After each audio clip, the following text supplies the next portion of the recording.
আজ আমার ভাইজির মুখে ভাতে আমার সাথে যে এরকম ঘটনা ঘটবে আমি ভাবতে পারি নাই। তো চলো প্রথম থেকেই শুরু করি। এটা হচ্ছে দুদিন আগেকার, আর আমি একটু ব্যস্ত কারণে আমি ভিডিওটা পোস্ট করতে পারি নাই। সকাল সকাল ঘুম থেকে উঠে চলে গেলাম মাঠের দিকে, আর মাঠ থেকে একটু ঘোরাঘুরি করার পর মুখটা ধুয়ে চাটা খেয়ে চলে এলাম আমি দোকানের উদ্দেশ্যে। এদিকে দোকানের সামনে এসে আল্লাহ রসুলের নামটা নিয়ে দোকানটা খুলে আমি ঢুকে পেলাম দোকানের ভিতর। আর এদিকে দোকানে কিছুক্ষণ থাকার পর চলে এলাম বাড়িতে আসতে দেখি চারিদিকে খালি টাকা আর টাকা, কি আর বলবো।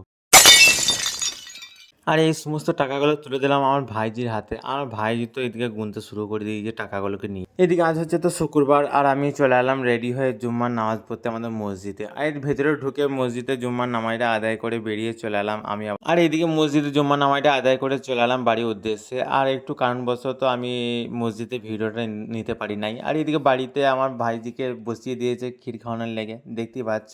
আর তোমরা তো সবাই দেখতেই পাচ্ছ আজ হচ্ছে আমার ভাইজির মুখে ভাত, আর ওকে এদিকে রেডি করে বসিয়ে দিয়েছি। আর এদিকে একে খাওয়াতে শুরু করে দিয়েছে সবাই একে একে। এদিকে পাড়াতেও এসছে আর কুটুমজন তো আরো আদার্স সব ছিল।